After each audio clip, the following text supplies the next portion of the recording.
go a little wider. Brings ball back for Marshall. The footwork. Benji Marshall. Now the speed. The footwork again. Away from Peachy. Passes without looking. Away for Richards. Back to Fitzhenry. That is as good as you will see. All right, welcome back, ladies and gents, to another SuperCoach Tragics Round 9 preview. Tonight, we'll be discussing the top trades for the week, as well as delve into some Round 13 buy plans as well. And, of course, the usual nonsense we gammer on about. But first, let's start off by introducing everyone. First up, as usual, we have Glenn, the guy that can't settle on a 5'8".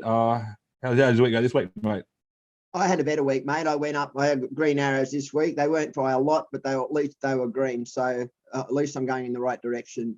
I think at 1,155 ish. Nice. Might have been a little bit more.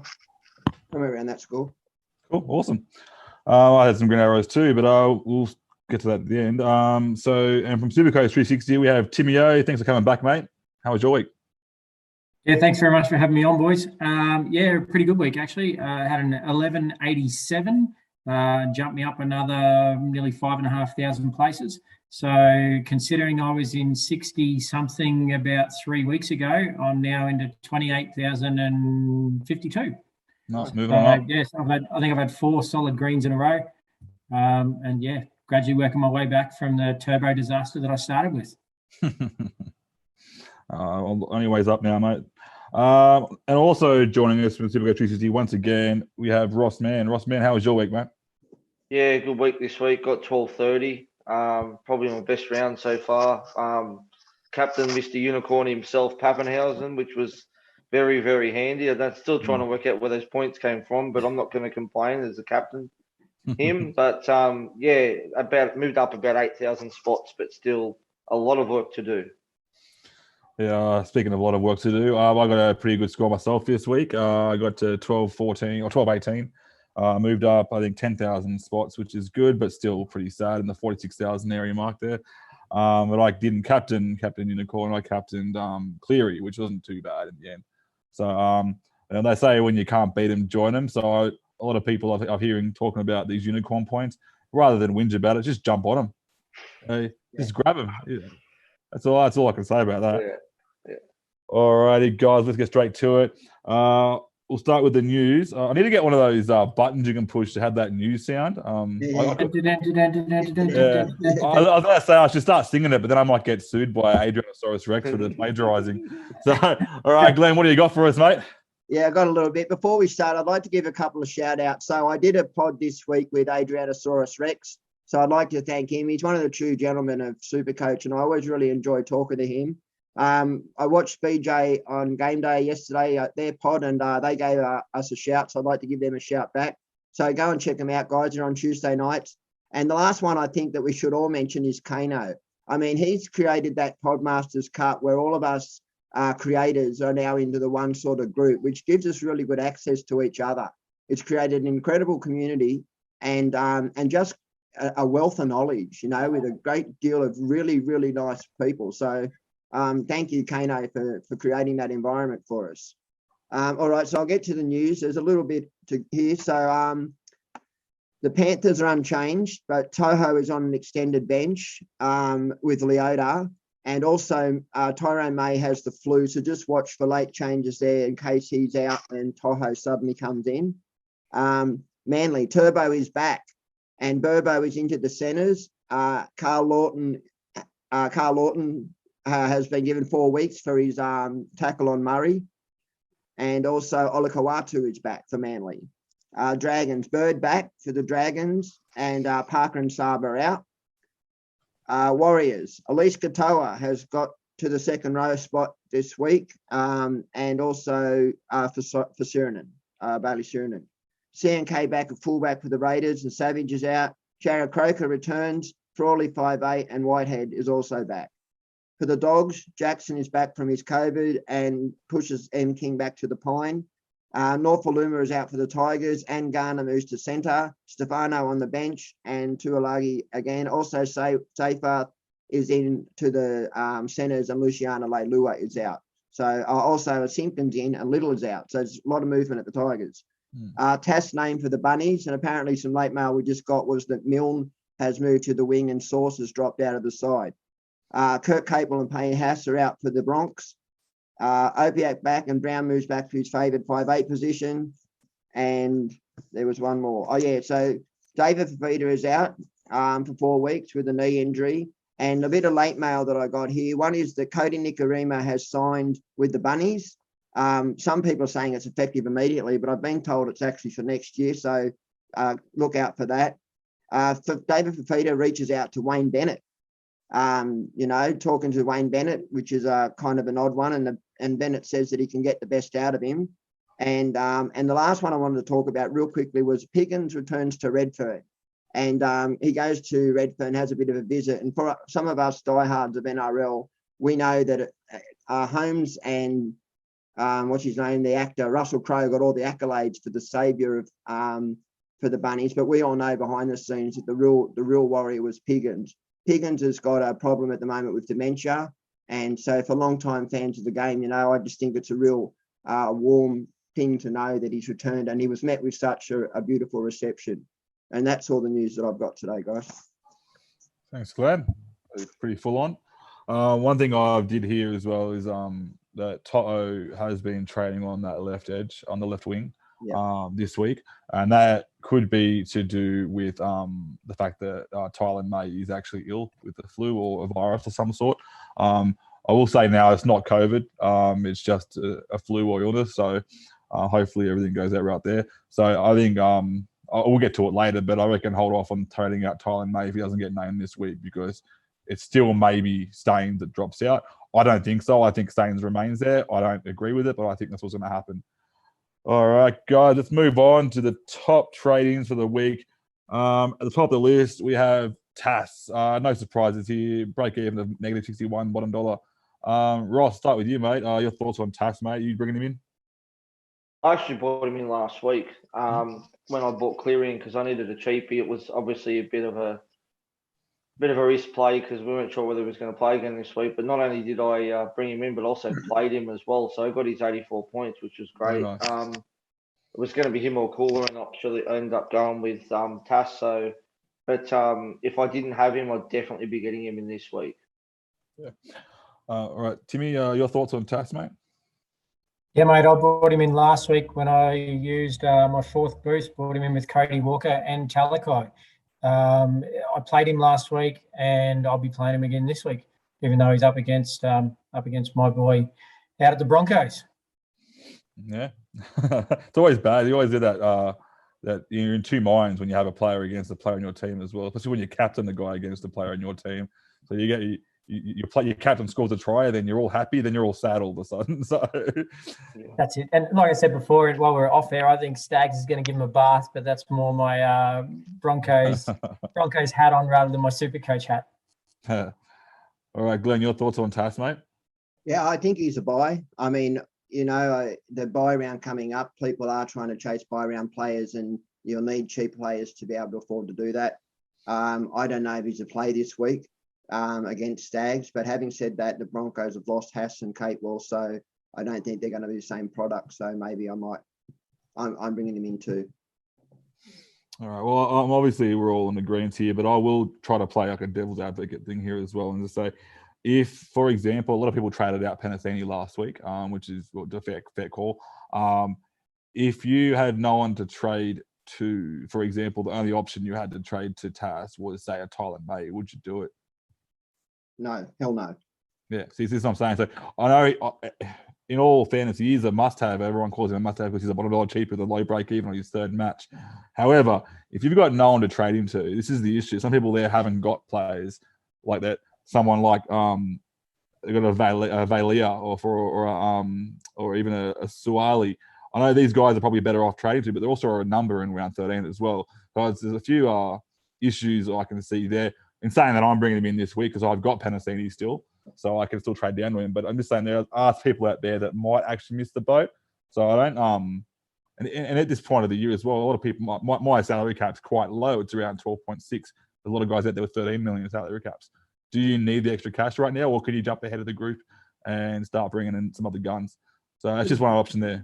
Dan, I think that if you're about to trade out somebody like a Penasini or a May to Tass, I think you're off your head. I don't think that Tass is a must-have, not by any means. I don't think he even has good job security. I just think he's a luxury trade. He'll make you money. What I would be suggesting to people is you're doing it one of two ways. If you have a Schiller on the bench, or even if you have a non-playing second rower like a Piakura, one of those dumb trades that you made early, they're the perfect one to trade them out, bring Targo up, or to turn them into the playing player. Or the second option would be if you need money. So if you're trading out someone to get someone, then Tass is a perfect. But I don't believe he's a must-have. I actually think his job security is quite weak. That's my opinion. That might not be right, but. Yeah, no, I just wanted to make sure that our viewers get to see every possible option and the pros and cons, not just everyone in the green. So, like I said, I'm bringing him in myself this week for Penasini, so I can free up cash to bring my other trades in. So next on the list, also we have TMM Tamari Martin, 205 low break even, third match. Job security is pretty good there. A lot of people I know trading out Ilias to him. Your thoughts on that, Ross? Well, he's been okay. He hasn't been great. I think he's got a 38 and a 51, and he's not really that running sort of fullback. He's that ball playing fullback, so he's not probably one who's going to make you a lot of cash. I've got Ilias at the moment, and I'd probably hold Ilias just for the fact that Souths have got a really good draw coming up, and I could actually see Ilias making more money than what TMM is going to make in the next few weeks as well. So for me, I'm not keen on the trade, to be honest with you. No. Yeah, and the other option there is in the fullback spot, which is also another no-go zone for a cheapie, in my opinion, too. Timmy, are you Broncos fan? Obviously, you bringing in Tamari Martin.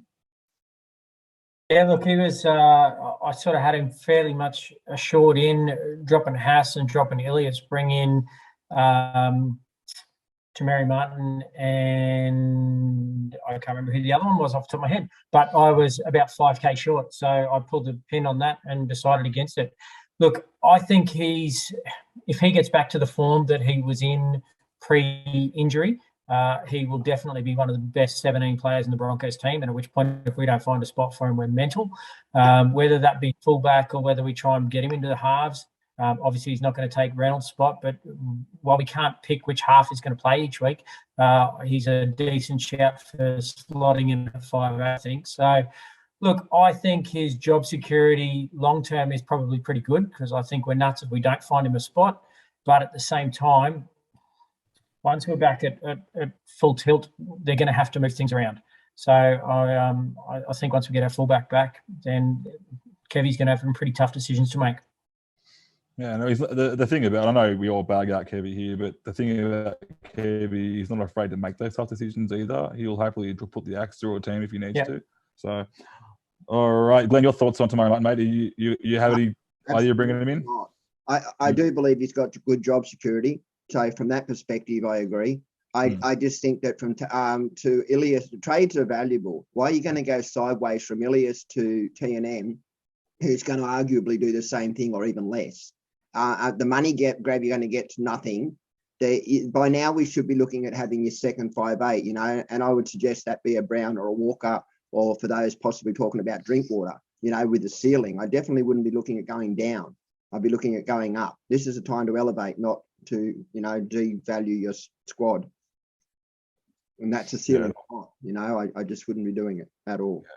So obviously I'll try and negate what you guys have said. It's really hard because I don't agree on buying him either. But I'll try to have an opposing view here. Only reason I say bring in Tamari Martin is if the same reason we said for Tass is to get the cash you need to get any other players. I just can't see. I'm not going to look at him at all. I think even when he was at the Panthers and he was actually a pretty handy little player, he wasn't really SuperCoach relevant still. He was still averaging like 40s. He had a lot of low scores in him too, very, very low scores. So I think his highest scores are around, I think he had 190 and the rest of them were like sub 40. So I just don't see that getting any better at the Broncos. And in saying that, when he was at the Panthers were quite rubbish as well. So and their attack wasn't very good. So I just can't see him being that option. And I don't see him going up a lot of money either. Not enough to warrant bringing him in this week. But yeah, if you need to get that cash, he's one way of doing it. But I think I'd find a different way.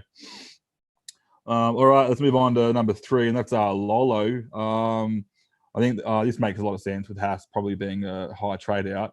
You want to have that solid front row duel as well. I've already got him, so I'm pretty stoked there. He's already made 100K for me already, which is great.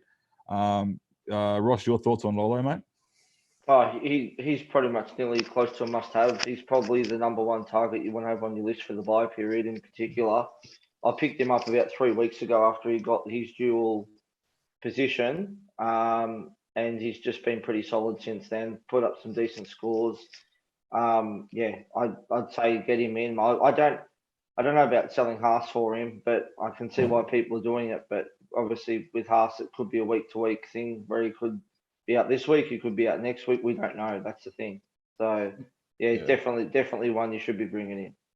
Yeah, other people like potentially looking at bringing going for Feeder out because he's gone for 4 weeks to bring him in as well. So that's another option there. But one other option, which I think I agree with more, is Fifi out actually bringing in someone like Talakai or Murray. I think they're at the higher ceilings, and that's what you got with the Feeder. So I think Lolo is that guy that you could probably upgrade one of your Kings to, I believe. It'd be a perfect trade. Timmy, your thoughts on Lolo, mate?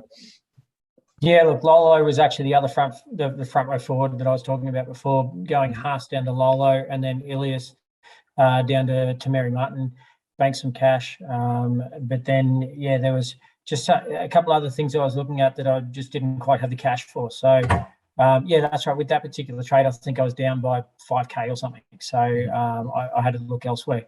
Just because Lolo's up to 605 or something like that now. Yeah.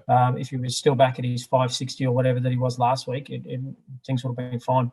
But yeah, look, I think he's probably the safest front rower for the first buy round. There's a few other guys that are somewhere around similar sort of price range, 500 to 550, 560. That will certainly do the job. But I think for that buy round, if you're trying to find some staple, solid player that can punch out a 70 or an 80, I think he's probably your right man for the job. But yeah, he certainly seems to be playing much better now than what he was 8 weeks ago. That's for sure.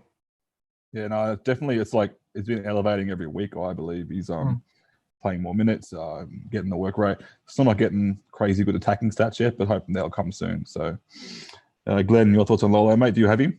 I started the season with Lolo, mate. Yeah, same. I really like Lolo. I've always been a Lolo fan.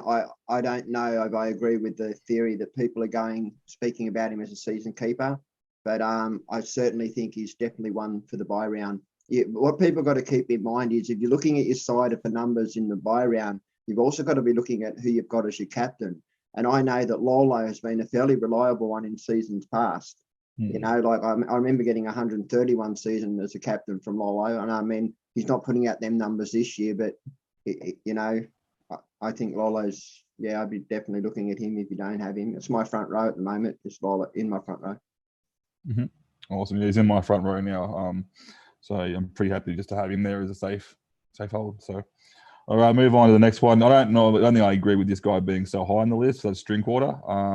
I believe he's a trade-in if you've got no other problems and you were probably a bit lower in the rankings and you want to have a bit of a pod there. But there's people here from 10 to 6 who I believe are actually more a priority to trade in. 598 too is not even that cheap. Don't get me wrong, he's playing really good, but there's so many question marks about what's happening up in the Cowboys at the moment.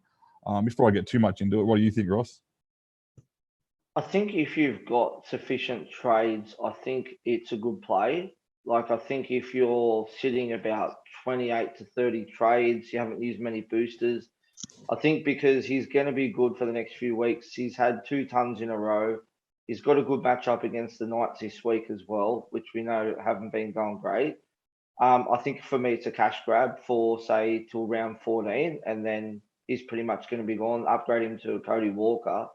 But for me, if don't have many trades and you want to bring in someone in 5'8", I would be going Cody Walker over Drinky for sure. But it just depends if you're cut behind and you want that pod play, like you said, Dan, or not. But I don't hate the play, but it depends on your trade situation.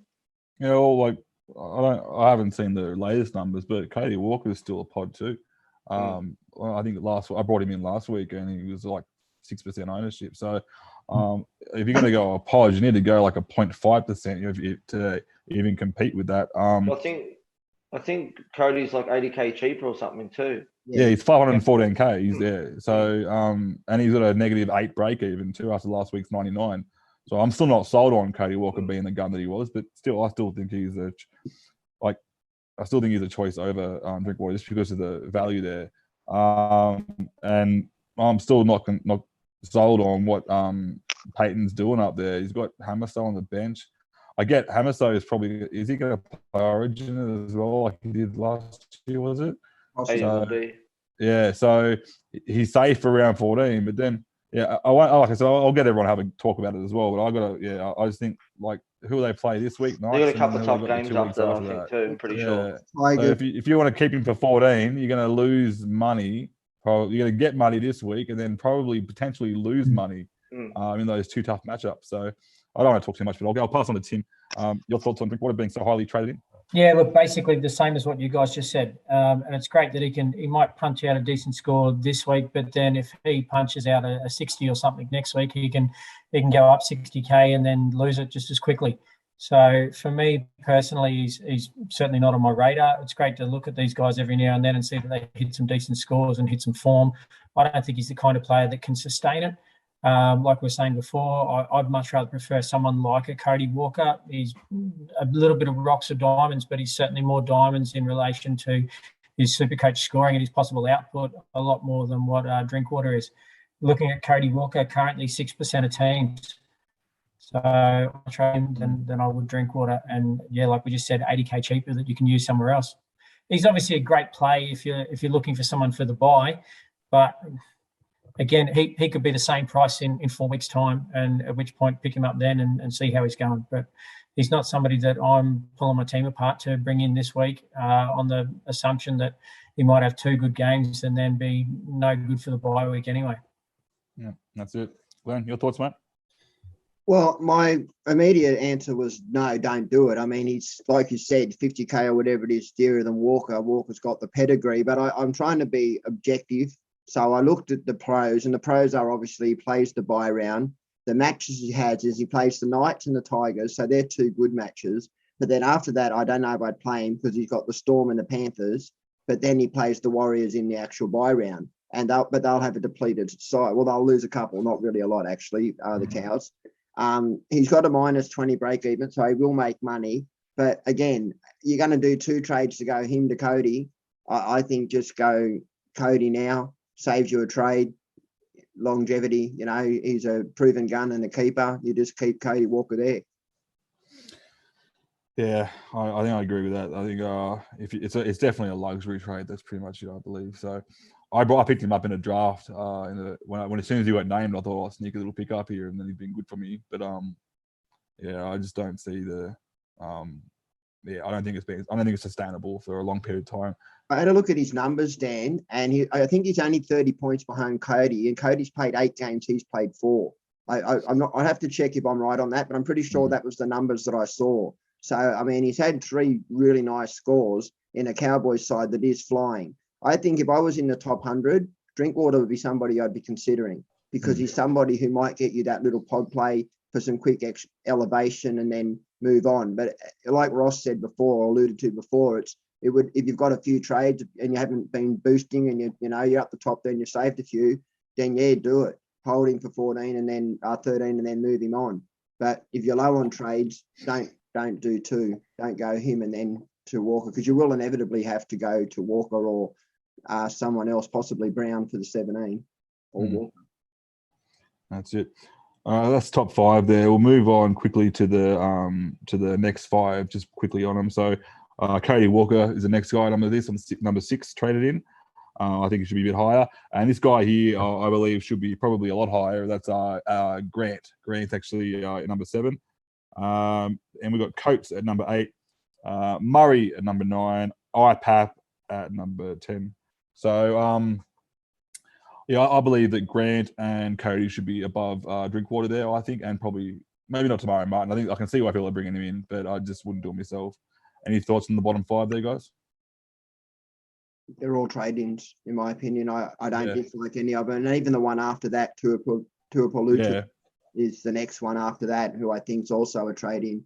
His The job. one I don't like on that list is Xavier Coates, just for the fact that their draw coming up is very, very tough. He's going to make you some really good money this week. But after that, he's got some really hard matchups. I think they play Panthers, and there's another tough game they've got there as well. So for me, I don't see the point in bringing in Coates because he's not going to be a season keeper. He's rocks and diamonds, as we know. You'll get your 12, you'll get your 120. So for me, I don't think it's the play to do this week. The I think upside. he's got a very low break even there, but you've got this. Yeah, Glenn. There is an upside to owning him. He's one of those players that I would have on my bench, and I Yeah. would play him based on matchup. The Storm are scoring phenomenal amount of points in a gap, much like what South did last year, going left to AJ. They're doing that this year with Coates. I look, his base is terrible, and in games of tough matchups, I wouldn't even look at playing him because you're going to look at scores under 20. But in those games where against easier sides, you can get anywhere up to 150. So Yeah, but he's too expensive to be playing on matchups. He's going to be close to 600K after this week. we should be building our sides now to have depth. Our side should start to reflect depth now. But look, it's one of them ones that's, some see it some way, some see it another. I'm not a Coates fan. I'm not a Coates owner. But I'll tell you what, if I had him in my shed, I wouldn't be letting him go because I just think on the right matchups, he's someone that can really elevate you up the order quickly. In fact, if I was ranked really poorly, I'd be looking at players like him and the other one, Meany, on the other side, Olam. I'd be just full on storming it. Look, me personally, I see a bit more benefit in having someone like Olam because he's got a lot more base. He does have a good score in him. I will give a quick shout out. I know we talked about it before. I'll give a quick shout out to the guys from SuperCoach Experience. I did a guest stint on there with Maxie Evans on Sunday night for the end of the round show. They were great blokes to talk to. Had a quick chat with Sabs before we went on air. But yeah, they were lovely blokes. It was a real pleasure to be on there, and certainly some sharp minds when it comes to SuperCoach. But this is a conversation that Maxie and I went into the other night. Everyone seems to be jumping on the Storm wingers, and those who've played SuperCoach for any longer than, 5 minutes will be able to tell you that the Storm wingers, traditionally, they can put on 4 tries and get 80 points. They can put on 4 tries in 1 week and then not get the ball for the next month. It can be 1 week that they keep going left, and then the next week they can be going right. I know we all talk about matchups and things like that. I think the Storm wingers are the players you cannot possibly pick a matchup for. They could play the Knights and not get the ball. They could play the Panthers and go left all day, and all of a sudden your left winger turns up. While the right winger all he's out there doing is catching a cold. So me personally, traditionally, I don't think I've ever had Adokar or Vunivalu. I think Vunivalu a long time ago, but I've never really had Adokar or Vunivalu. I love Coates as a player, ex-Bronco. I was shattered that he left, but I will never have a Storm winger in my team because you cannot possibly pick the matchups week in, week out. They just do crazy things down there. Something they'll keep trying one way and it won't work. They'll swing the other way, and it's just a tough one. So as much of a high ceiling, you can make the money and everything else, that's great. But you can bring him in your team. Next week, you'll get a 15. And that's about as good as what the Storm wingers will give you. That's the risk you take when you have these high ceiling, low base. Like prime example, not only is Adokar, you got Coates, and you've also got Alex Johnson as well. I had Josh Adokar in my side last year. I didn't play him. I only played him on matchups, and I got him for 140, 130, 127. There were some pretty nice scores in there. So my point is, and you see Coates, he's put on some pretty nice ones too. So, I mean, look, you're right. The Storm, I mean, they had 5 players in that side last week get 100, and that's the upside. The downside, to the Storm is you just don't know where them points are going to come from in that side, but they are going to come. No. And so, I mean, absolutely. I don't mind it. It's one way, there's 2 perspectives on it, and both are right. They're in my opinion, like you are right that there are going to be games where they have low scores, but when they have the big ones, geez, they're big. And they're nice, especially if you've got a few of them together. Yeah, true. And across the season, it all balances out. Don't get me wrong. If you've got Coates, he's the kind of guy that you go, I'm going to play for 20 weeks and he's just going to stay there. And you take his 120 and his 20 the week after and balance it out. You finish with a 70 average. That's fantastic. But don't expect that he's going to ton up every week and expect that there will be some low ones in there as well. The safest way is just to play him every single week. Yeah. And if you had done that from the round one, you'd be killing it. Absolutely.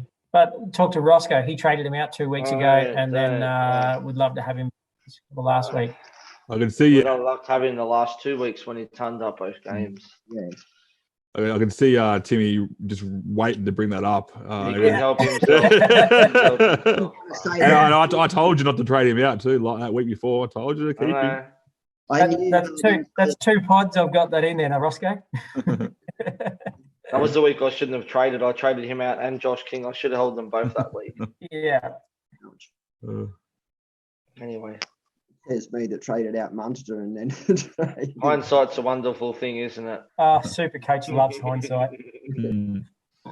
All right, guys, let's move on. I was going to quickly brush over the most traded out. We're not going to talk too much on them just because we'll just talk about the ones that I think are a bit crazy. Number one traded out is David Fafita. Totally get that out for 4 weeks. Lachlan Elias, another trade out, number 2. 8,000 guys trading him out. I dare say that's either, from what I can see, it's a Tiana Martin, which I think is a mistake. Then we've got Payne Haas, who I believe is probably a little bit higher than he should be on this list. I think I actually am trading him out this week. However, I kind of have to. But I just don't. If I could hold him, I bloody would. You know what I mean? I haven't got the luxury of a Josh King that I can play in that second spot. Then we've got Tyler May here, another crazy one that I think. And then number 5, Will Penasini. I'll start with Glenn.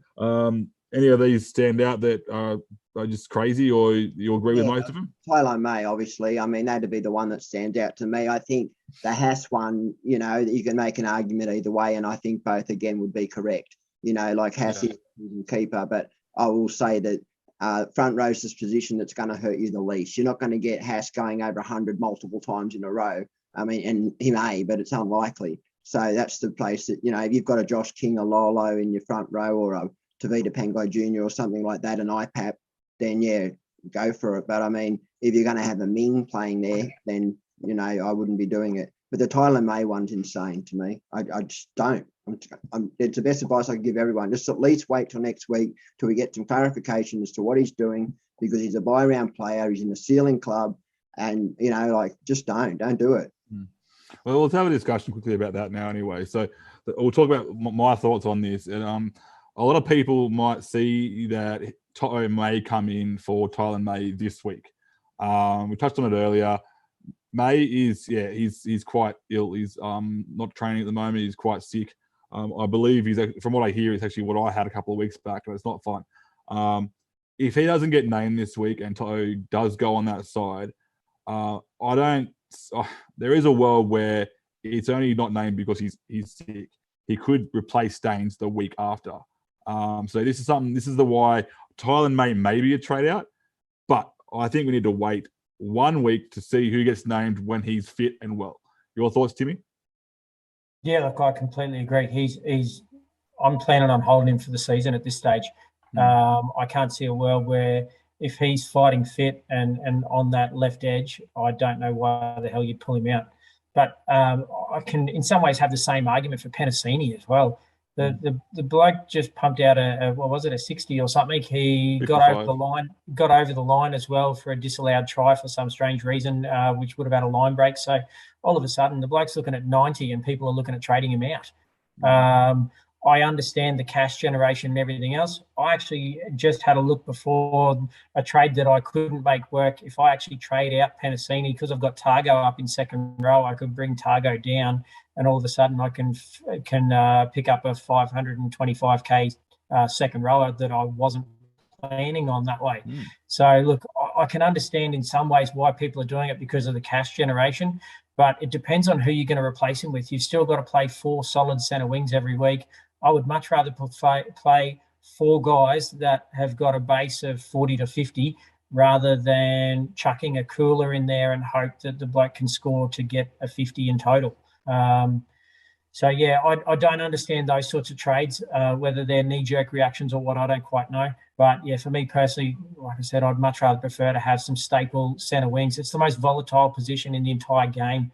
Make sure you've got 4 guys in there that are going to pump out 50 week in, week out or close to it, and then find other ways with blokes with upside. Yeah, true. Now you mentioned potentially moving Tygo down, and you have about 525k there ready to go.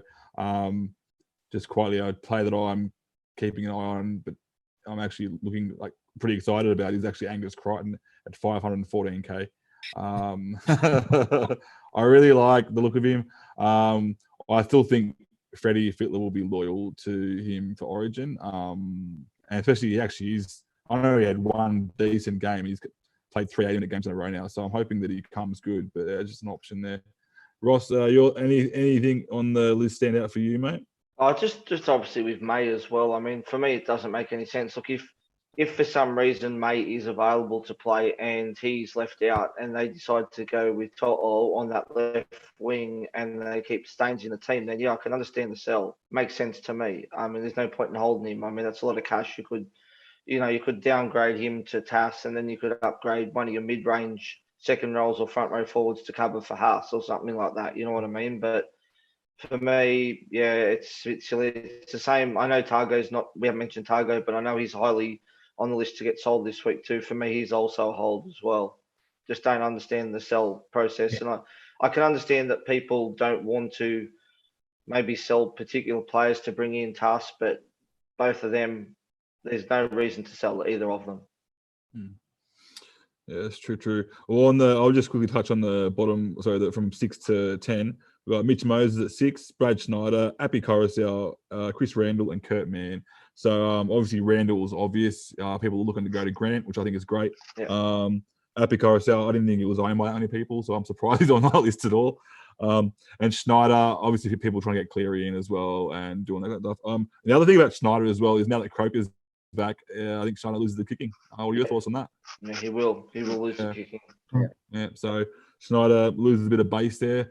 I got rid of Schneider last week for Cleary, so I don't need to worry about that. But there'll be a few people out there that actually need to think about what they're going to do with Schneider, and I think it's about time for him to go. It is unfortunate because he was a pretty solid number to have in 13. But yeah, it might be time for him to go. Speaking of 13, so we'll start moving into the next section of our show. So we're going to start talking about some in-depth analysis on some particular teams that are playing in the round 13 bye. So we're going to start. We'll start with the team 1 here, and that's the Titans.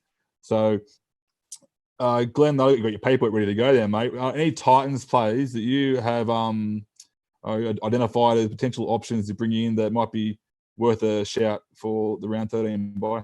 There's not a lot on offer there. If you own Bo Firma, I'd be holding him. I don't know if I'd be buying him. David Fafita's out, but he'll play Origin even if he starts. Same with Tino and Fodawaker probably. The other one I would look at would be maybe is a pod play, but he's probably a little expensive. It's Marzu. I really like Marzu. But they play the Cowboys in the first matchup, so it's not a terrible matchup. And but yeah, not a lot in that side that I like. I guess there's other people that'll be looking at Sexton maybe, but I don't think any of them are worth touching. I'll put Sexton on my list as well, but he hasn't been showing much lately. Not enough to really warrant bringing in, especially when people are going to be having Cleary and Hines anyway. So I don't think Sexton's an option. Timmy, anyone from Titans, mate, that you think might be worth a shout? Yeah, look, I like the Marju plays a bit of a pod. The guy does like to break a tackle. And when he scores well, he generally scores very well. So he's definitely one I'm keeping a bit of an eye on. I know a lot of people over the last few weeks have sold Firma, especially if Fafita's out. I'm even considering maybe bringing him in. Again, you can run in between him and Targo if you got Ewan Aiken. I think having that dual flexibility, especially going into the buys, is going to be worth its weight in gold. It doesn't matter which positions you've got, but if you've got a few players with dual flexibility between front row, second row, centre wing fullback, whatever, if you can move guys around, I think that's going to be a massive plus. So I think the more dual position players you've got coming in across the bye rounds and through Origin, it's going to be fantastic for you.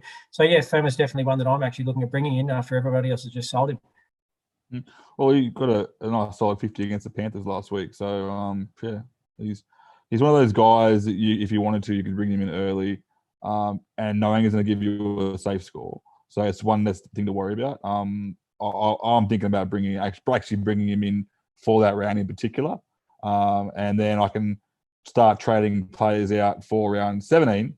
But I don't need to worry about him because he'll still score solid points for me until I can trade him out for the round 17 player. So anyone else? That's exactly right. I think a big thing that's not stated enough in some of the other podcasts and stuff is that I did mention and talked about on the Experience show the other night. You want the players in your team that aren't going to get you 15s and 20s. And that was the problem that I had at the start of the season with starting with Turbo, is I didn't have enough high ceiling solid guns in there. And that's what put me so far behind the pack, because I couldn't afford some of the other guys that I really would have wanted, like Firma and like Aiken. And that was where I lost the money to put into Turbo. So you're having other centre wings and other halves and things like that can give you a 15 to 20 every now and then. And they're the guys that you want to get rid of out of your team. So if you can have guys like Firma that you know is not going to punch out a 15 or a 20 in centre wing, it's certainly the play to have, that's for sure. Can I just add something, Dan, while I remember, because I'll probably forget to say it. One of the mistakes that I've made in previous seasons, so I've had seasons where I've even been in the top 20, and I sat there for a good part of the season. Then one of the mistakes I've made is trying to have 17 for round 13. And I've gone for quantity over quality. I would say to you, I would much prefer to have a solid 14 than just having 17 just for the numbers. Because I remember, I don't know, it was last year or the year before, I bought 2 players in for the numbers, and I got, I think, 37 between the 2 of them, which is 2 trades. That's 2 trades I bought in to bring in 2 buy round players that have given me a total of 37 points. And so really look and take the time to, don't just try and have numbers for the sake of it. Really look for quality. Yep. Sorry to interrupt that, but I wanted to say it before I forgot, because it's something that a mistake I've made that I've recognised, and one I'm hoping to rectify this year. Yeah. The worst thing with that too, Glenn, is then in most cases it's another 2 trades to get rid of them. So you're looking at 4 trades for what, 40 points. And you may generate some cash or you may not. But in most cases, getting players in for a buy that are going to give you 30 or something like that is just not worth the hassle. Well, generally when I do it, I will say this, is the players that I get, I've usually got in mind to cover certain players who I think would be rested through that duration. And in some of them cases, that's exactly what's happened. But I look at my side sometimes, I think, am I willing to give up a Tedesco or a Cleary? I'd rather just hold them, because to get them back sometimes it's 2 trades anyway. So you're better off holding those bigger players and just copying the lower than 50 points or whatever that you'd probably get for that player sold out. And then the next week you're picking up 140 anyway from that Cleary or whoever, So just, really think about your buy process. But I'll let Ross speak, because he looks like he's going to burst.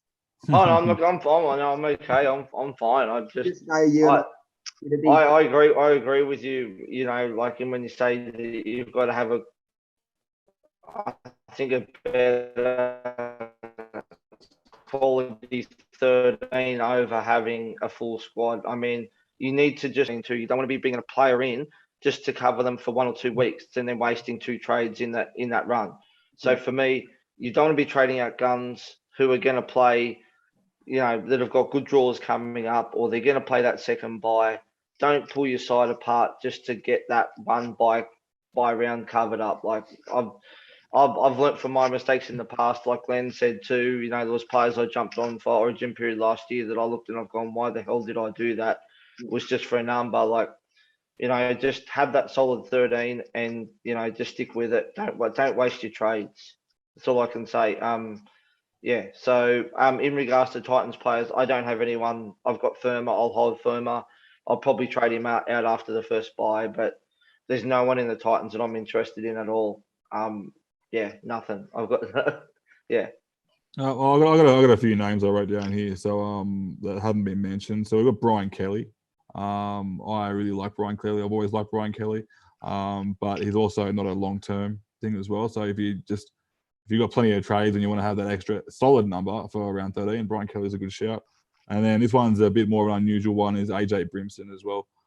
Playing fullback now, he actually may get some decent scores back to his old way. But like I said, we don't know what's going to happen there with the coach either. He might go back to 5'8".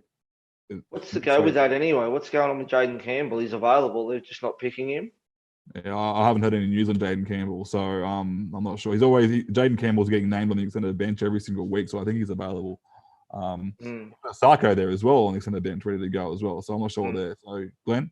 Yeah, can I just mention the reason why I'm not mentioning centre wingers for the round 13 is because most of us should have Targo, May, Suwali, Koala, to however you say his name from Manly, that left edge. Even Billy Smith too. Irma, you know what I mean? So between those 7, you're pretty well covered for centre wing for round 13. And as Timmy said a second ago, many of those you can move on. So Targo, Aiken, Firma would all be spells come round 14. They're perfect plays, you know. So if you don't own Aiken or Firma, and you are going to get either, get them at centre wing. That's where their value is. Their value is not at second row. Their value is in centre wing. Yeah, that's it. Yeah, I'm only mentioning these names just because I believe that there's a few players out there like maybe ranked around the 46,000 mark that might want to have some pods there. So no names mentioned. Yeah, of course. And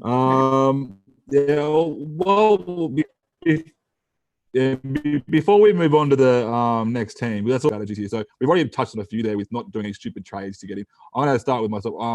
I've currently got 10 players available for round 13 in my team already, and I plan to have 13 guns, and that doesn't include the Koala and Valleja. So I want to have probably 15 players in total, but I want to have 13 of them to be solid guns. So I'll go to you first, Glenn. What are your strategy there moving forward to 13? So I'm not going to have a 9, a 7, or a 1. Mm-hmm. So that's 3 players down, which leaves me 14. But I'll actually have an extra second row, which gives me 15. So I'll play, if that makes sense to you. So one will actually be an AE. I'll have to copy him as an AE the way it works too, because I'll have second rowers. It'll all be second rowers basically. And I'll have one over, but I'll copy it anyway because I'll be 1 less and I'll get the AE. I'll be 2 less, sorry, and I'll get the AE. So yeah, the number I'm aiming for is 15. No, sorry. 15. Is that right? Yeah, that's what you said. Yeah. So awesome. So Timmy, what are your thoughts? How many you got now, and how many are you looking to get in? I've got 10. Sorry, were you talking to me? Okay. I was going to Timmy, but that's all right then. You didn't tell me how many you had already. So Timmy, how many you got, mate? And how many you want to bring in? Yeah, look, at the moment I've got 9. I think any more than, depending on trades, any more than 13 I'm going to be happy with. I figure at the moment over the next 4 rounds, if I can sort of bring in 1 by player and maybe 1 upgrade or something like that. So the next 4 rounds, if I can bring in 4 more by players, then I'll be pretty happy. But again, it's going to be a quality thing, not quantity. Totally. If they're not players that I'd consider possibility of holding, even right through to 17 and beyond, then I probably won't pull the trigger on it. I'd much rather prefer to, because of the way that I've started the season, save trades, play an extra couple of players short in 13 to save trades for the run home, so that then I can just go hell for leather and trade all I like. Yeah. So yeah, one thing that like you touched on it with like don't trade in like players just for the hell of it. So for example, I got Campbell Graham in my centre wing right now. I'm not trading him out for a buy player because first of all, he should be playing this round 17. He won't play round 13, obviously. But I'm not going to waste a trading a gun out that I'm probably going to keep the rest of the season. And I'm not going to trade him out for a player like, say, Marzu, for example, just because he's playing that round. So you got to try and pick your battles there. Ross, how many have you got now, mate? And how many you plan on rolling with? So I've got 12 at the moment. And that's pretty much really without buy planning. It was just the way it worked out with my team, to be honest with you. And I traded out Sam Walker last week, so I would have had 13. But and also traded out Daniel Tupou as well, so the other week. So I could have had more. But I'm going to probably just run with 13 or 14, to be honest with you. I think that's enough. I'm pretty happy with most of the players I've got for round 12, round 13, except for maybe Schneider. But I'm just going to hang on to him. I'd rather have someone there. I'm going to run with no 5/8, no hooker, no fullback for round 13.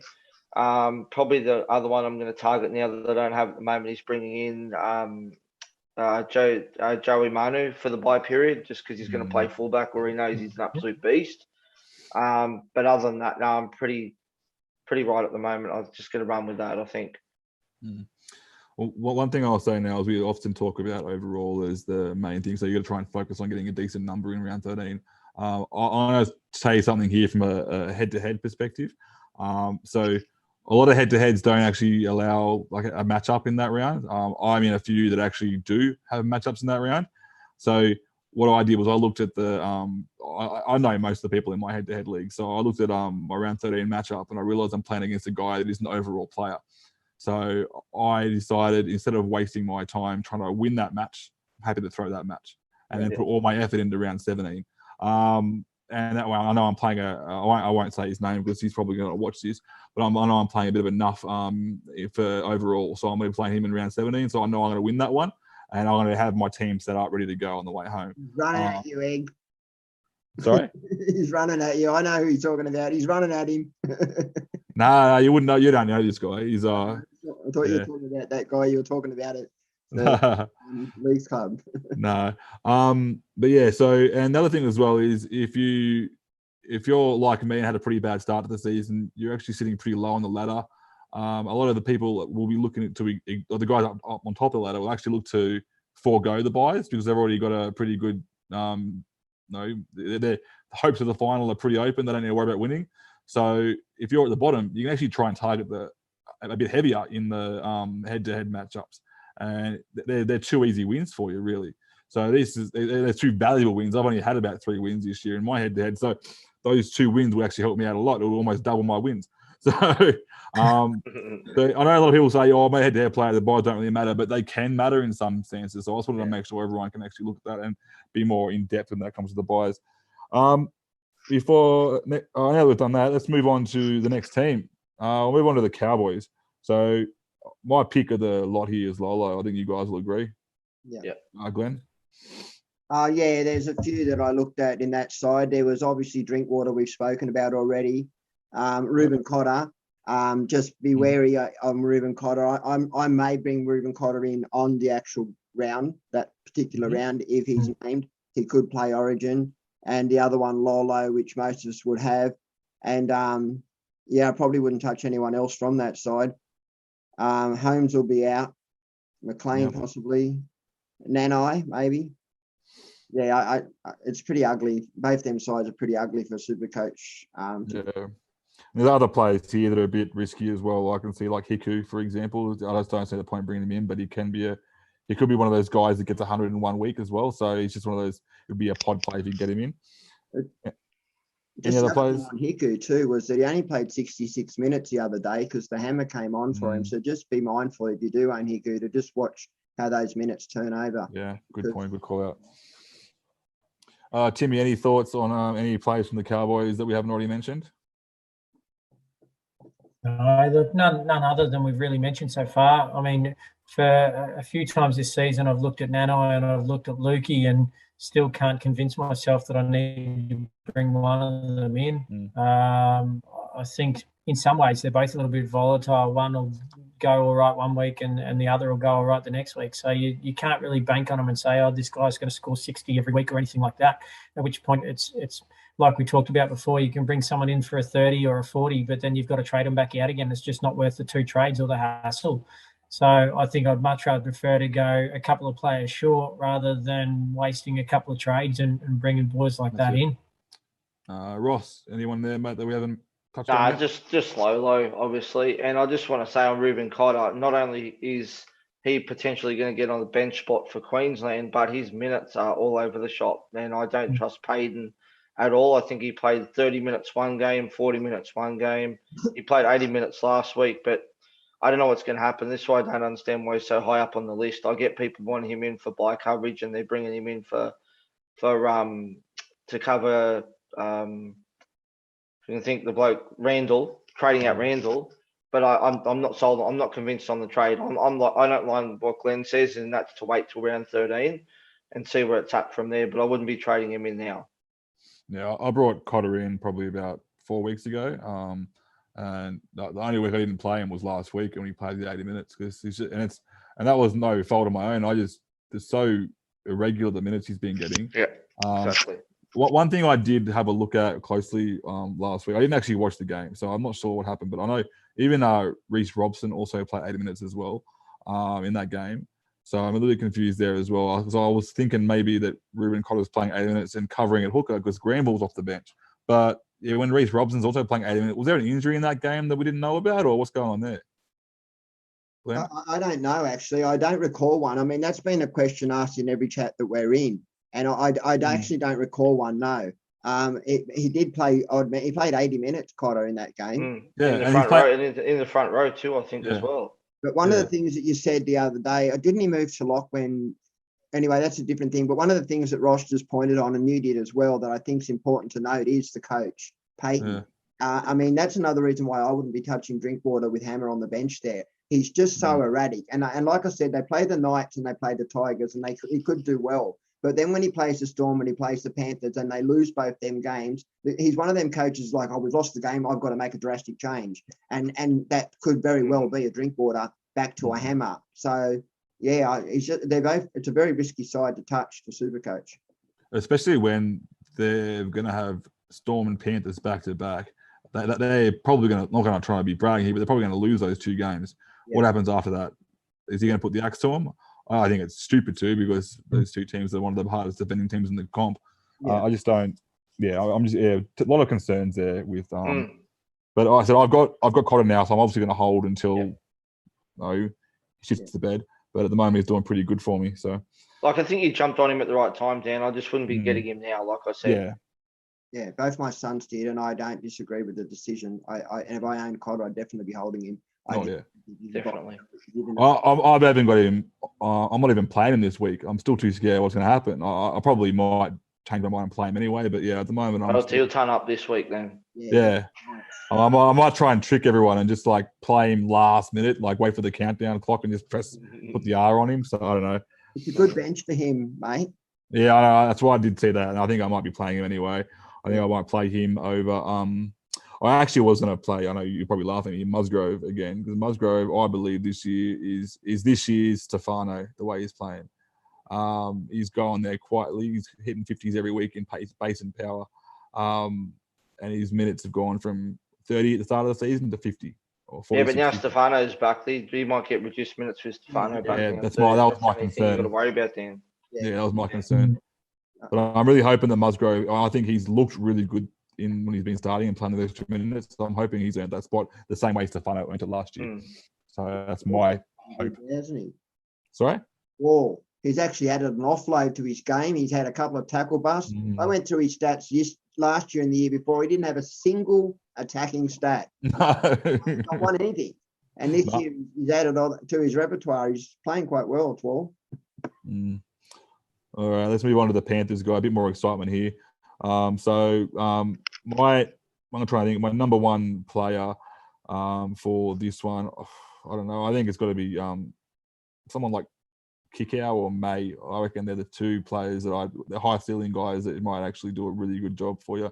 Anyone else there? There's a few more there. Is there anyone you want to talk about, Glenn? There's quite a few in my opinion. I was going to let the others go first, but I'll just rattle off names, then we can talk more on them if you like. I think Dylan Edwards is an option if you own a TAFE or someone like that, and you could upgrade them, move your Hines up. I think Targo and May you should already own.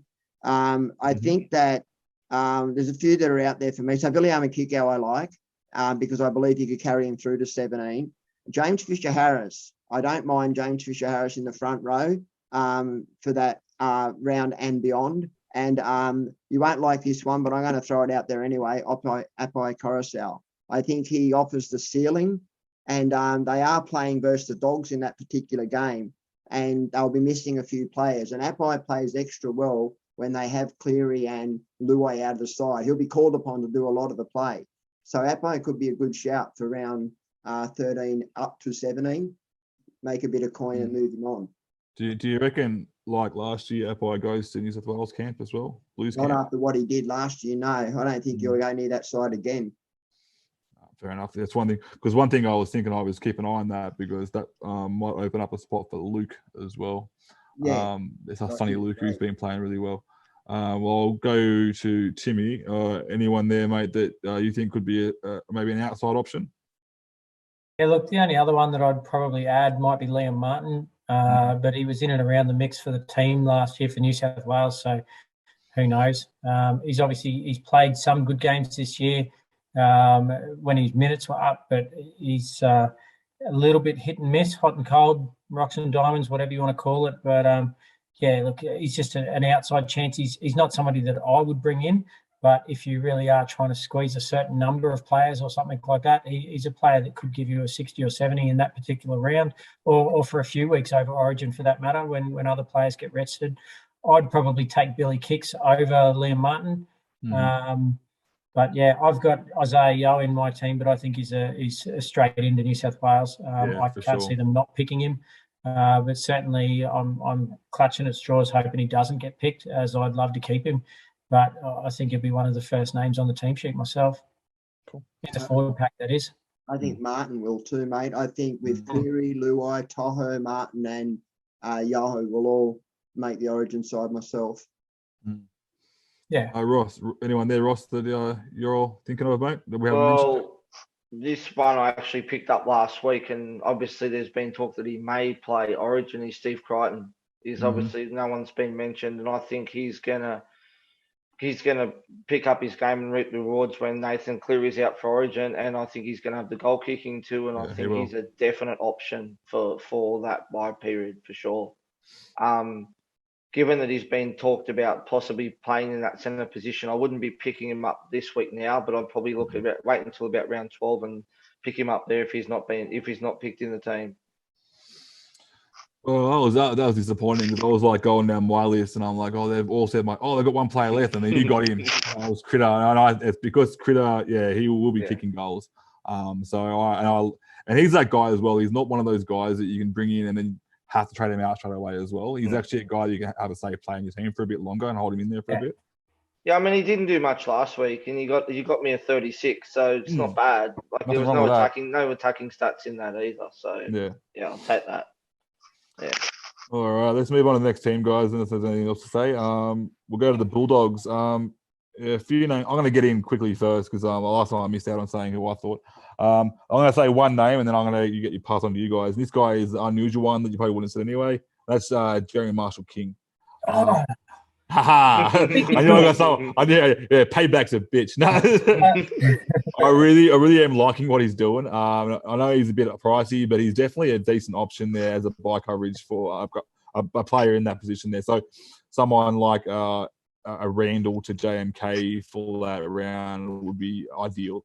But yeah, that was my pick of the group. I know there's a few other ones there that are better options, but I wanted to get my risky one out of the way. I'll start with you this time, Ross. Anyone from Bulldogs? Only TPJ for me, but even then, I had a look at his scores today because I was contemplating bringing him in this week for Haas, depending on what was going on, and it seems to be that him and Luke Thompson are sharing that workload in that front row, second row, sort of, however you want to pronounce.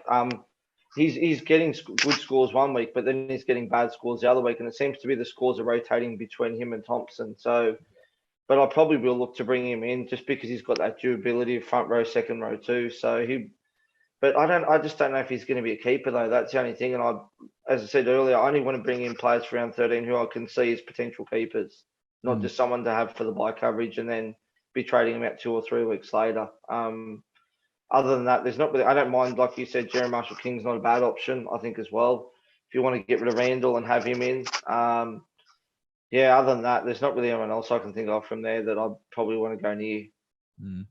Well, it's good that you mentioned that comment about them sharing those minutes game in, game out, because I thought I was going crazy because I'm looking at, this week I might bring in TPJ. Hey, look at that. Look at Thompson's score looking pretty good. And then I just keep changing back and forth and I was like getting head spins. So it's good that makes a lot of sense, that does. All right, Timmy, anyone else that we haven't mentioned yet from the Bulldogs that might be a good option? Probably not, mate. Marshall King was the main one I've been keeping my eye on. I think on the show here a couple of weeks ago, we were talking about Starling, and I think I mentioned Marshall King as he was the one that I was thinking more so. And I was quite happy for everybody else to be all over Starling. It was just a bit of a left field pod that I was keen on. I think he's a solid player. He gets his hands on the ball plenty. He can kick. He's used to playing in the halves as well. So, yeah, he's certainly got some upside if the Dogs have a good game. Yeah, no, good shot. Glenn, any other names that we haven't mentioned, mate? I've got a few here, but I'm sure I'll let you go first. Yeah, so well, look, the Dogs are playing the Panthers in that round. So normally I wouldn't touch anyone against the Panthers, but they will be depleted somewhat, the Panthers, although they have good depth. But there's a couple of ones that I don't mind. Naden, I don't mind. Burton, and although I don't think I'll be touching halves, but even DeVito Banga Jr. And Jeremy Joshua King, actually, I don't like any of them. You know, no, I'm going to just delete none of them. He's aborting. I'm aborting. Yeah, I sort of was thinking around the middle there with Kyle Flanagan, but his job security is not good enough. I mean, if you've got an Ilias or a Taith, you know, you could go to a Burton or a Flanagan. I think they could actually do well against the Panthers in that particular game. But then again, are you going to bring them in for just that game? Because you're not going to really play them going forward. So just don't. Yeah. Only other two names I've got here that I still don't think are options. I just want to try to give everyone insight into what I'm thinking. You got Vaughan as well in the front row there, someone who's reasonably safe. But like Ross touched on earlier, there's a lot of minutes being shared in that middle there. So it could be a bit of an issue. Another one here is risky as hell, don't get me wrong, is Dufty. Dufty's a crazy risk there. He's turning into the SJ roller coaster up and down like crazy. He's playing like a great fullback one week and then turns into, I don't know, is like under 20s player, not even a reserve grade player. So yeah, he's definitely risky as hell, but we know he has a score in him as well. So yeah, it's just a bit of a one to watch out for.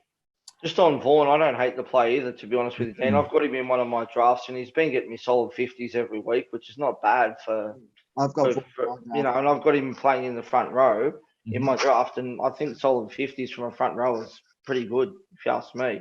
Yeah, like we touched on before with Firmo, like he's that guy that you can bring in and not have to trade him out straight away. You don't need to worry about him. He's going to still get you 50 every week.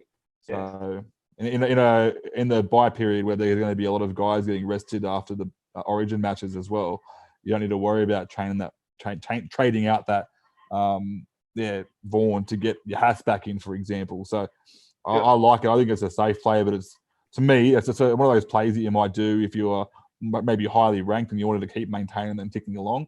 If you're lowly ranked like me, I don't think it's too safe. You need to be a bit more risky and try to get someone with a higher ceiling. And I don't want to say it, but like Dufty. And it's not going to happen. I'm saying it, but I'm like, it ain't going to happen. I'm not bringing Dufty in. If it does happen, I want one of you guys to put a bullet in me, because but it's saying that every time. We'll send Brod to do that. Every time I make a decision I think is smart, doesn't work. So I'm making a dumb one this week, and it's going to work. You watch, right? So, all right, guys. Speaking of that, that's pretty much the 4 teams we'll touch on this week. Next week we'll touch on the next 4 teams. So before we head off, let's move on to our trades this week. I'll start with you, Glenn. What trades are you thinking of, mate, if any? Hey, I'm going to finally bite the bullet, I think, and turn Randall to Grant and getting Tass. So that's one option I'm looking at, which was I'm going to go Hash to Tass and Randall to Grant. I already have Lolo, Jing, and Ming up there in my front row anyway. So I'm sort of pretty covered, and I've got a quite, pretty stacked in the second row with Olakawatu, Firma, Aiken, and then, some other names there. So, yeah, I think that works for me. So for the viewers at home that can't understand our language, Jing and Ming are Josh King and Max King. It's just easier to say in the Kings, apparently, if saying Jing and Ming. So, always adopt pet name. Timmy, mate, any trades you were planning on making this week? Yeah, look, just because I don't have the front row depth that I'd like, it's not worth me trying to play Andrew Fafita for his 15 points or whatever. And at the same time, he hasn't made enough money for me to warrant trying to trade him out. I've already got Tass, so apart from Tamari Martin, there's sort of not really any cheap options. Tupolotto is someone that I'd like to bring in, but I just can't really sort of make myself work things around to warrant doing it. But it is a solid trade that I'll look into further. But yeah, look, Haas down to probably Lolo is a smart play for me while I'm trying to chase points and things like that. But also brings me a solid player for buy while I've only got nine players at the moment. Yeah, the other one I'm not really sure on. I was dead against trading out Penasini, but now that I can see I could trade him out and bring in a gun second rower by moving Targo back down, that makes me think a little bit more about it. But yeah, there's some smart plays I could do, and then there's some risky plays that I could do, and I've probably got to try and find a combination of two of them, seeing I'm still chasing points. Yeah, I know what chasing points is like, mate. Ross, mate, your trades? I am trading out my stupid trading that I did a couple of weeks ago, and I don't Bringing know Coates what the back hell in. Love it. Love it. Oh boy. I don't know what I was thinking, but I looked for numbers for 13. I stupidly bought in Patrick Herbert. No idea why the hell I did it. I don't know. I must have been. I hadn't even been drinking, so I can't even blame it on the alcohol either. So, he's out. Tupolotto's in. I didn't want to trade out Herbert. Wouldn't mind keeping him just for that round 13 season. I've already got him in my team, but I've already got Targo and both of them are in my second row, so I can't even bring them down to help me out. So it's him out, and I'm just making one trade this week, and that is it for me. Nice. Time to start holding some trades. Yeah, I wish I could, mate, but I've still got plenty of ground to catch up. So I'm going to use my third boost this week. I want you guys to bear with me. This is a pretty crazy trade. Here we go. I need to get crazy, all right? So I'm going Haas out to Tupolotto. I'm going Penasini to Tass, and wait for it, drum roll, Taft to Turbo. I'm bringing Turbo in this week as a risky ass move, and it could pay off dividends. It could make me give SuperCoach away, and you won't see me next week. But yeah, it's going to be a crazy move, but I have to do it. So yeah. So that's what I said. I told you guys before. I said I'm doing dump. Hate it. I mean, he's going to be 162, and he could have potentially get that against the Tigers this week. I mean, we're without Lucy, we're without Nofo. He could have a field day, but then Koula and also Tupolotto, and that could also have a field day too. So I think it's a pod play, and I don't mind the play. And I think Garrick's going to be a good pickup after Origin too. Once Turbo gets going, he's going to lose a lot of cash. He's one I'll be definitely looking at later on down the track for sure. So yeah, I don't know why you're saying that for, because I don't mind the play. I think it's good. I bagged every Turbo owner at the start of the year saying, you guys are crazy, and as soon as he's back, it's even crazier to bring him in now. I actually recommended it to another one of our friends. Yeah. They messaged me their side. They've been struggling a little bit this year. I won't say who it is, but someone. And I suggested to them, they were going Drinkwater, and I actually thought about it. And I thought, if you're behind a fair whack, Turbo could be a good shout. It could go pear-shaped, but what do you got to lose if you are 50K, And I mean, if it does pay off and you captain him, it could be your ticket back. And as you say, you've been slowly progressing, mate. So it might be just that little extra jump that you need. So it's a tough to Turbo play. I like it. It's a point play, and I wouldn't do Paps or Teddy to Turbo, right. But it's a massive upgrade. It's a huge upgrade. Yeah. So what I will say now is I know I haven't got Grant. I've got Randall and Starling in the hooker position still. But what I do like is I got Cleary and Hines in my halfback. I got Munster and Cody Walker in my 5'8" position, and now I got Puppy and Turbo in fullback. So my spine is almost complete. If I can get Grant in probably after Origin now, I'm going to have to wait, to be honest with you. And I could potentially go Randall to JMK for a bit of a pod play in the bye round. And get Grant afterwards. This is yeah. So my other trade was to get Grant in this week, but I said, what's the point of trying to follow the crowd when I'm doing what the guys ahead of me are already doing. So I need to do something different, and that's my plan. So hopefully it works out for me. I'll go to Glenn now. VC and C options this week, mate. My VC is Cleary, and my C, I'm debating between Pappenhausen and Hines. I think both have lovely matchups, and I think, either one of them could go really big this round. Yep, like it. Timmy? Go to Roscoe because I've got to look. What do you got there, Ross? Just basic Cleary into Paps. Yeah, I like it. Well, I'll go next now. I'm going Cody Walker is my VC, and I'm looking at it gives me a lot of options. So depending on how I feel, how I'm going on my head-to-head, I may go Turbo as my captain. But I'm leaning towards Pappenhausen just because I can even go Hines if I wanted to as well. So I've got plenty of options there to see what I need to do. I actually like Hines a lot as a captain this week against the Warriors. So, but can you go VC Turbo C Hines? The only problem I'm going to have there is and I've only got Russell as my only non-playing reserve. So he plays the third game against Penrith. Yeah. So it might be an issue. Yeah. So, plus also the fact that he might even come into the team yet. Who knows? He's still in the exactly. team. It's on the bench right now. So that's right. So yeah, there are options there. I could also hold off on like one of my trades and bring in I hate to say it, but bring in enough if I need the VC, but I don't want to waste a trade on that. So all right, guys. Let's we never really talk about it before the pod, so let's put everyone on the spot now. Bold predictions for the week. Can we talk about last week's bold predictions? Can we talk about my call that I made last week about Talakai? I made that call too. Under 50, remember, under 50 was the call. Yeah, I had the gut feeling it would happen last week too. Mm-hmm. Well, I wasn't too far off on mine. So yeah, you had under 50. I had Cody Walker for 130 plus. So I was happy with his score, but I wasn't at 130 plus, unfortunately. Cleary 180 for Glenn. What about that first half? He was on 9 at half time, wasn't he, Cleary? Yeah. Something like that, yeah. Yep. 9. And I could see Glenn stressing from my place. I'm not sure what did Teddy get 99? He did.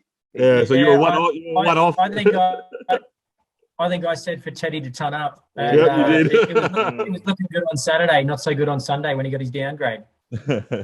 Yeah. All right. So I believe in if I'm going to make a trade in that's going to be crazy, I don't want to jinx it by using him as my bold prediction. So I'm going to stay away from Turbo. So I'm going to go Cody Walker. I'm actually jinxing myself here. I'm not going to put the mocker on myself. I'm going to go Cody Walker sub 50. Cody Walker sub 50. Go for reverse psychology. I like it. Yeah. See if I can trick the SuperCoach gods going. So that's my Cody Walker. I better write it down. I better make sure I write it down and send it to the heavens. Anyone else? Are you ready there, Ross? So go you, mate.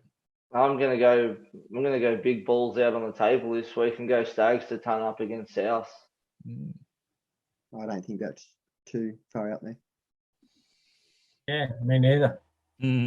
As a Broncos member, I hope he does because it means he's going to get tricked, and that'll be lovely. Mine will be. I'm going to go the fullbacks this week. I'm going to say all 4 fullbacks of Turbo, Pat, Hines. Well, I had him at fullback, so I would have said Hines and Teddy. So Turbo, Teddy, Hines, and Paps all to turn up this week, which is fantastic because I've got all 4 of them. Yeah. Well, no, I don't have Turbo anymore. You don't have Turbo. What are you talking about? You leave Turbo out of your mouth. He's mine. And I probably won't again. All right, so turn up. And Glenn, mate, last one. Yeah, so I'm going to go right over the board here. I'm going to say Tigers to beat Manly. Like I said, Dogs would beat Roosters last week, and Ross laughed. Tigers to beat Manly, Turbo to score under 100, and I'm going to go Hines and Talakai both to get over 100 this week, and Talakai to bounce back. I think he's versus Rocco Berry this week, and I think it's a very good matchup for Talakai. And he could even be a sneaky C-pod captain for people. I was going to bring that up because I didn't have a VC and a C, and I figured everyone's going to VC Cleary, who's got him, and Paps is just too safe. So that was sort of my other one. I'd be going as a captain, Talakai or Hines. Yeah. Yeah. Well, I hope Talakai. I hope they figured him out because I haven't got him. I'm death riding the crap out of him, but I am so scared of him this week. I'm scared of this matchup this week. I'm so scared of him this week, eh? So.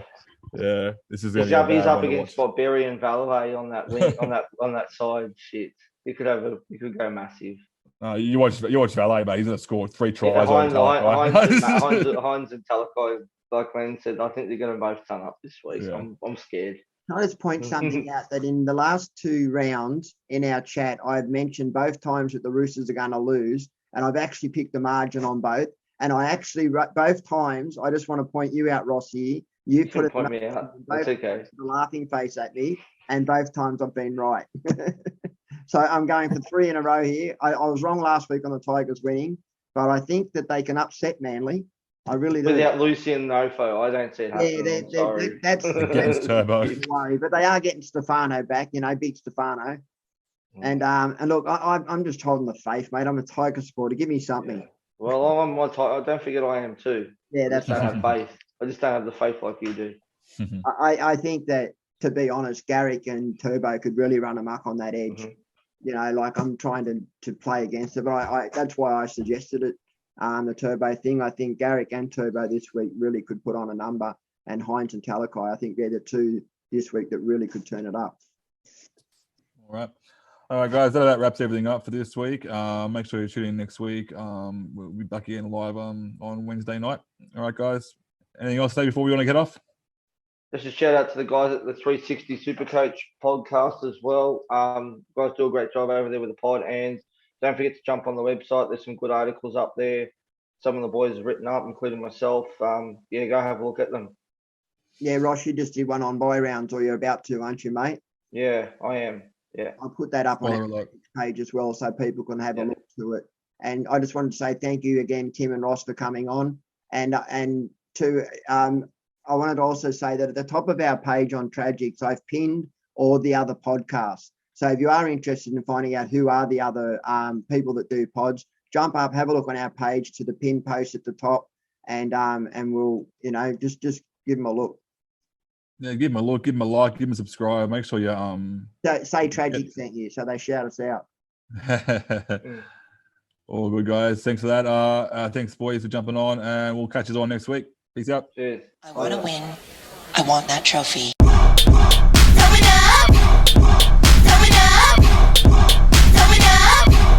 I want that trophy.